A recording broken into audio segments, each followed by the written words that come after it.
Eu quero saudar todos com a gloriosa paz do nosso Senhor e Salvador Jesus Cristo. Quero saudar também nossos coordenadores, Flaviano, presbítero Flaviano e a diaconisa Edma, também nossos apóstolos, Hélio Moraes, Graça Moraes e todo o corpo da Igreja do Evangelho Pleno. Irmãos, aqui quem vos fala é o pastor Jatos, juntamente com a pastora Roseane, aqui que nós servimos na Igreja do Evangelho Pleno, na Colina dos Eucaliptos. Hoje nós iremos iniciar uma grande jornada, uma jornada que iremos falar sobre algo grandioso. Para mim mesmo, em particular, eu acho que é o principal versículo da Bíblia. Porque esse versículo nós entendemos tudo aquilo que Deus sempre quis para o homem. Então eu quero lhe convidar agora a abrir no livro de João, capítulo 3, versículo 16, que diz assim a boa palavra do Senhor. Porque Deus amou o mundo de tal maneira que deu seu Filho unigênito para todo aquele que nele crê não pereça, mas tenha a vida eterna. Hoje nós estaremos falando nesse grande amor, um amor que de muitos é incompreensível, porque é o amor de Deus, mas é um amor que se resume em algo poderoso, em um sacrifício de cruz, que foi dado por mim e por você. Então hoje, nesse estudo, nós estaremos falando sobre o amor de Deus. O homem, ele por si só, ele não pode ser salvo.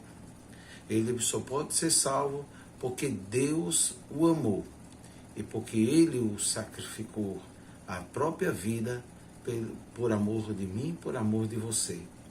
Deus nos deu o que tinha de melhor, o seu Filho, o mais precioso, o sacrifício na cruz para que tivéssemos vida e vida eterna. Essa foi a vontade de Deus. Esse foi o plano de Deus. Esse sacrifício foi feito de uma vez por todas somente aqueles que aceitarem a Jesus. Esses sim, esses terão a vida eterna. Esses sim serão salvos em Cristo. Não passarão pela condenação nem por fogo do inferno. Mas eu quero lhe dizer uma coisa, meu amado irmão. Você que me ouve, você que me vê, eu quero lhe dizer algo muito maravilhoso. O que? Lá em João ainda 3,17 diz assim: porque Deus enviou o seu Filho ao mundo, não para que julgue o mundo, mas que o mundo fosse salvo por ele. Esse sacrifício nos deu livre acesso. A vontade de Deus não é que nós sejamos condenados, não é isso. Deus não nos trouxe para nos condenar, não. Jesus, ele veio como um sacrifício vivo. Ele veio como oferta pelo seu pecado. E assim a Bíblia diz que ele enviou o seu Filho, não para que julgasse o mundo, mas que fosse salvo por ele. Então, para que nós pudéssemos iniciar, nós vamos orar agora, fazer uma oração e pedir a Deus toda a direção. Pai, em nome de Jesus, queremos te dar graças, louvores por essa palavra. Te peço, meu Deus, que o Espírito Santo vos guie, nos direcione em toda esta verdade. Que a palavra que é maravilhosa, é rema, ela é transformadora, venha sobre os nossos corações. E agora possamos, Senhor, ouvir a tua voz, entender o teu amor, porque o amor de Deus para com todos foi maravilhoso, foi marcante, foi incomparável. Então, Deus, revela-nos, Senhor, fala conosco em todo esse estudo, em nome de Jesus. Amém e graças a Deus. Não há julgamento para o crente, porque morremos com Cristo e não há como cobrar uma dívida a quem já morreu. Jesus cravou na cruz a cédula que nos condenava. Depois que aceitamos Jesus, temos o privilégio de reconhecermos que erramos e sermos perdoados, remidos e lavados pelo seu sangue. Primeira coisa, meu irmão, você que está me ouvindo, você precisa entender que você precisa se arrepender, que você precisa gerar dentro do seu coração o perdão de Deus. Deus nos perdoou. E esse perdão, ele vem com um arrependimento. Quando nós nos arrependemos, oh glória, gera algo maravilhoso dentro de nós, transformador, o amor de Deus. E assim, quando o amor de Deus, ele entra nos nossos corações, nós o aceitamos, morremos na cruz juntamente com Ele, com os nossos pecados. E agora o sangue de Jesus nos purifica de todo o pecado. Quem não creu no nome do Filho de Deus, esse será condenado. Isso não é a vontade de Deus. A vontade de Deus é que todos nós venhamos crer que Jesus é o Filho de Deus, que Ele morreu na cruz, que Deus nos deu Ele como oferta, como presente de Deus. Ele, o Todo-Poderoso, nos deu Jesus Cristo para que morresse pelos nossos pecados. E nós, juntamente com Ele, morrêssemos para o pecado e para uma vida de santidade. No livro de Efésios, capítulo 2, versículo 19, ou melhor, 1 a 9, diz assim: E vos vivificou, estando vós mortos em ofensas e pecados, em que noutro tempo andastes segundo o curso deste mundo, segundo o príncipe da potestade do ar, do espírito que agora opera nos filhos da desobediência, entre os quais todos nós também antes andávamos e nos desejos da nossa carne, fazendo a vontade da carne, dos pensamentos, e éramos por natureza filhos da ira, como outros também. Mas Deus, com riquíssimo em misericórdia, pelo seu muito amor que nos amou, estando nós ainda mortos em nossas ofensas, nos vivificou juntamente com Cristo. Pela graça sois salvos, ó glória, e nos ressuscitou juntamente com Ele, e nos fez assentar nos lugares celestiais em Cristo, para mostrar nos séculos vindouros a abundância da riqueza da sua graça, pela sua benignidade, para conosco em Cristo Jesus. Porque pela graça sois salvos, por meio da fé, e isto não vem de vós, é dom de Deus, não vem das obras, para que ninguém se glorie. Quem honra o Pai passou da morte para a vida. Já morreu em Cristo. Só honramos a Deus se aceitarmos o seu Filho. Ele nos vê como filhos pelo sacrifício de Jesus na cruz do Calvário. Romanos capítulo 8, versículo 31 a 39 diz assim: Que diremos, pois? Estas coisas. Se Deus é por nós, quem será contra nós? Aquele que nem mesmo poupou o seu próprio Filho, antes o entregou por todos nós, como nós não dara também com ele todas as coisas? Quem tentará acusação contra os eleitos de Deus? É Deus que nos justifica. Quem os condenará? Pois Cristo, que morreu, e antes que ressuscitou dentre os mortos, o qual está à direita de Deus, e também intercede por nós. Quem nos separará do amor de Cristo? A tribulação? A angústia?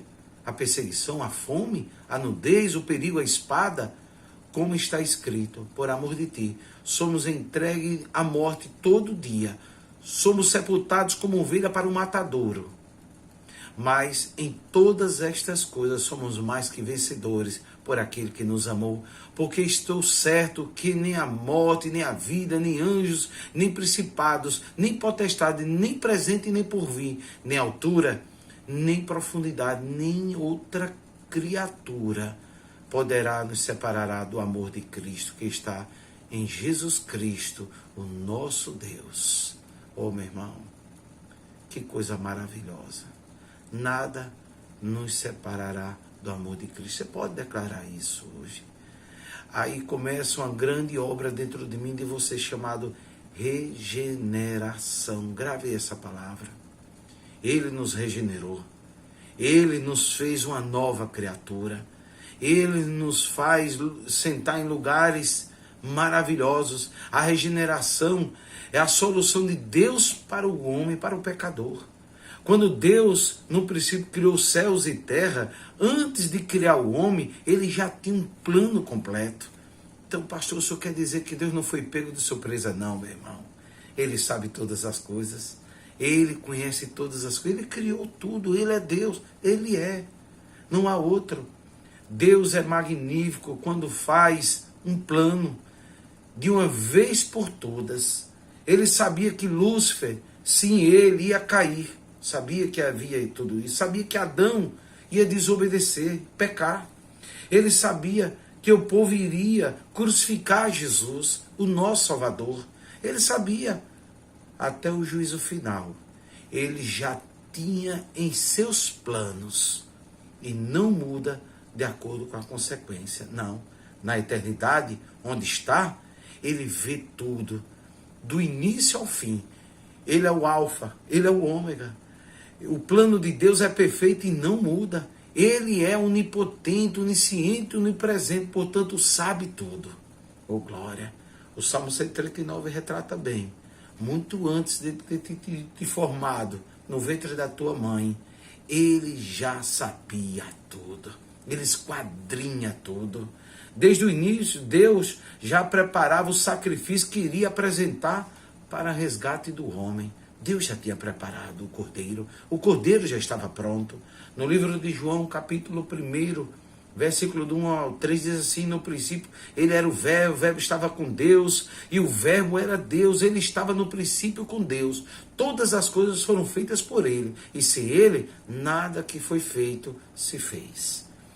Dizemos, então, que o princípio era Jesus. Jesus estava com Deus. Jesus era Deus. E sem Jesus, nada que foi feito teria sido feito. Jesus é a palavra de Deus. Ele se apresenta como o pão da vida. Ele diz que aquele que não comer da sua carne não teria parte com ele. João 6:51, ele diz assim: eu sou o pão vivo que desceu do céu. Se alguém comer deste pão, viverá para sempre. E o pão que eu lhe der, sim, a minha carne, que eu darei pela vida do mundo. Este é o sacrifício de Deus, Jesus, o pão da vida. Quem comer da carne e beber do sangue, e comer a palavra e se abastecer, é alimento espiritual. Sim, eu como, eu participo, eu faço parte disso, eu estou em comunhão. Você vai estar forte. João capítulo 6, versículos 54 e 56 diz assim: quem come a minha carne e bebe o sangue tem a vida eterna, e eu ressuscitarei no último dia. Porque a minha carne verdadeiramente é a comida, e o meu sangue verdadeiramente é a bebida. Quem come a minha carne e bebe o sangue permanece em mim, e eu nele. Comunhão. Oh, meu irmão, a vontade de Deus sempre foi estar junto com a criatura, o Criador em comunhão com a criatura. Hoje ele te encontra, hoje ele marca o encontro com você com amor, porque Deus é amor. Deus, ele lhe amou primeiro, muito antes da fundação do mundo, ele amou. Jesus foi o sacrifício de Deus, escolheu tirar o homem do império das trevas e trazer para o reino da luz, resgatar a humanidade, tirá-la das mãos de Satanás. Esse é o plano de Deus. Ô meu irmão, deixa eu te dizer uma coisa, ele não desiste de você, ele lhe resgata. Deus deu Jesus, que era e que é o melhor que ele possuía, para que pudesse morrer por aquele que tinha pecado. Foi isso que ele fez. Você não poderia fazer, eu não poderia fazer. Só o próprio Deus poderia fazer tal coisa. Só ele poderia fazer tal tamanho sacrifício. Romanos capítulo 5, versículo 8, ele diz assim: mas Deus prova o seu amor para conosco, em que Cristo morreu por nós, sendo nós ainda pecadores. Pensa comigo, será que Deus precisava provar alguma coisa? Sendo ele Deus, mas ele nos amou de tal maneira que ele nos prova, e ele prova o seu amor para comigo, para com você. E ele prova, ele diz: olha, eu provo o amor que está dentro de você. Será se você me ama? A Bíblia diz uma vez que Jesus esteve até Pedro, diz assim: Pedro, tu me amas? Ele diz: amo, Senhor. E ele perguntou de novo: Pedro, tu me amas? Amo, Senhor. E na terceira vez, quando Jesus pergunta: Pedro, tu me amas? Pedro olha e ele faz uma grande reflexão.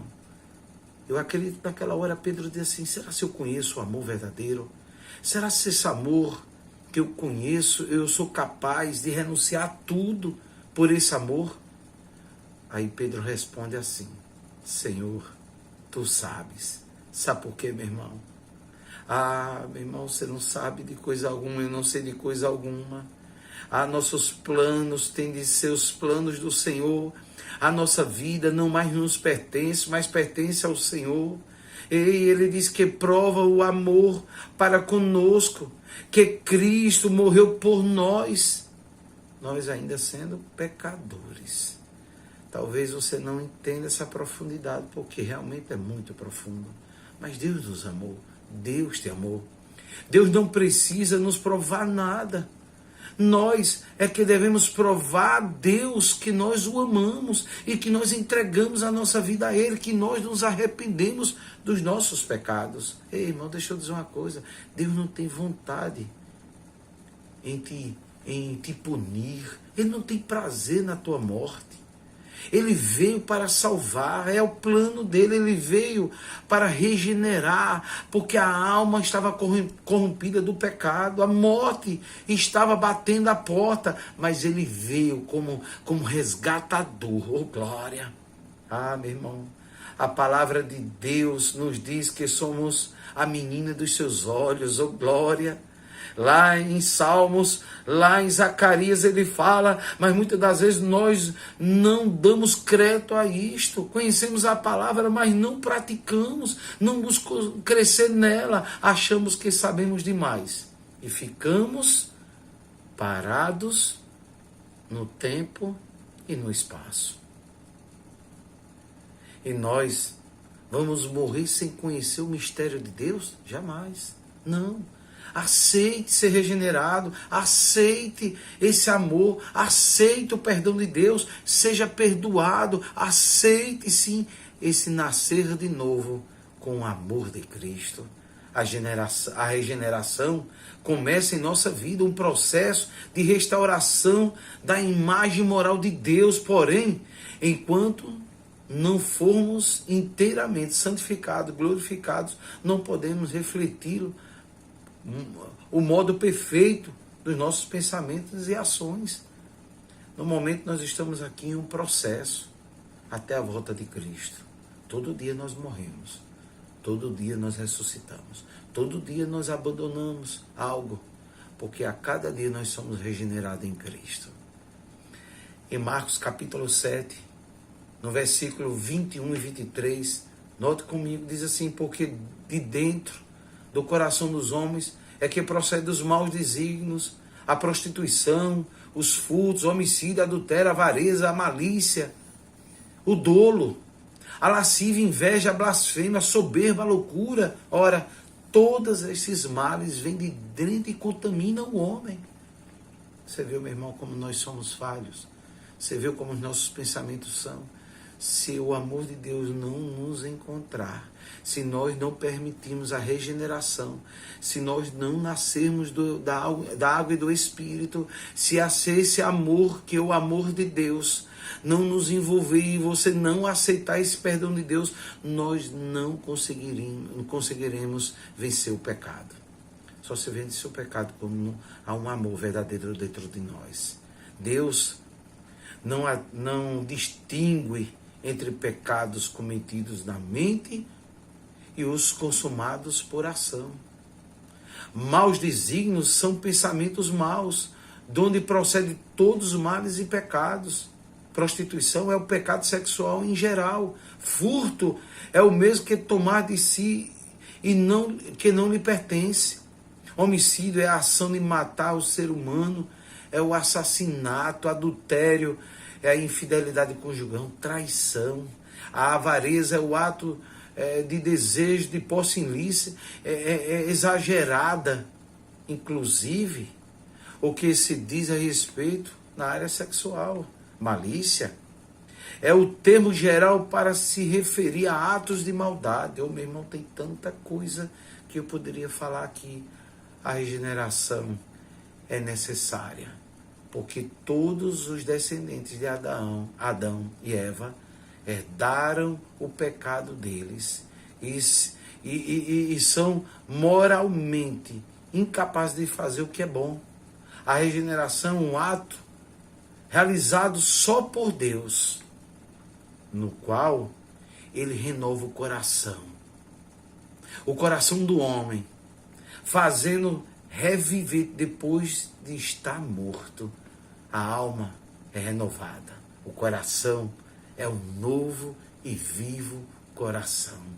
Jesus diz que a menos que nasça de novo, não se pode ver o reino de Deus. João 3,3 diz, Jesus respondeu e disse, na verdade te digo, aquele que não nascer de novo não pode herdar o reino de Deus.